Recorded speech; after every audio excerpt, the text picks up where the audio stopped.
Samantala, alinsunod naman sa direktiba ni Pangulong Ferdinand R. Marcos Jr., naging matagumpay ang pag-repatriate sa mga Pilipino mula sa Middle East sa ika-6 na chartered flight ng pamahalaan.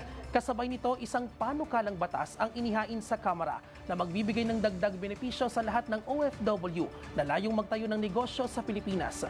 Si Sofia Potenciano para sa 13 sa tanghali. Magandang hapon po sa inyong lahat at welcome home po sa inyong lahat. Sa gitna ng walang katiyakang gulo sa Middle East, tila nabunutan ng tinik ang mahigit 300 Pilipino matapos ang kanilang ligtas na pagbabalik bansa. Bali nung February 28, nasaksihan po talaga namin yung mga pinakawalang missile at mga drone ng Iran. Araw-araw ang pakawala ng missile tsaka ng drone. Bali talagang nangangamba kami sa mga nangyari yun. Kasi hindi namin alam kung ano yung mga susunod na araw na mangyayari pa. Ayun, para kaming nabunutan ng tinik.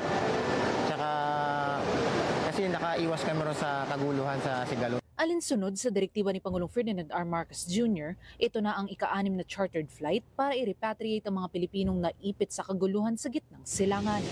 Ayon sa tagubilin ng ating Pangulo na isaayos ang kaligtasan, ang ligtas na pagpapauwi ng ating mga OFW sa gitna ng hidwaan sa Middle East, ay 2,600 na ang nakauwi. Around 1,609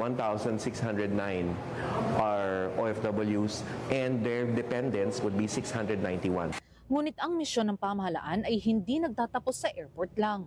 Katunayan, isang panukala sa Kamara ang isinusulong ni One Tahanan Party List Representative Nathaniel Odocado upang matiyak ang kabuhayan ng mga OFW.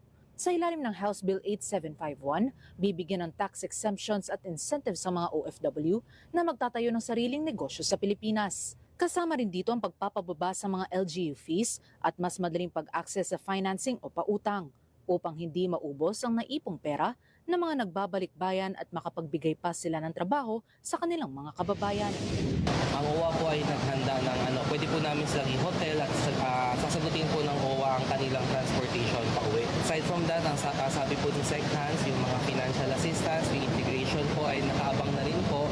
So once na settled in na po sila, kung gusto na po nilang i-avail, pumunta lang po sila sa Regional Welfare Office namin para sila po ay lumapit kung ano lang kailangan nilang integration support, livelihood, assistance, skills up training, pwede po lahat yun. Mula sa ligtas na repatriation hanggang sa pagbuo ng bagong pangarap, tinitiyak ng pamahalaan na sa kanilang pagbabalik bayan, may disente at maliwanag na bukas na naghihintay para sa ating mga OFW. Para sa totoong balita sa Bagong Pilipinas, Sofia Potenciano, 13 sa tanghali ng Congress TV.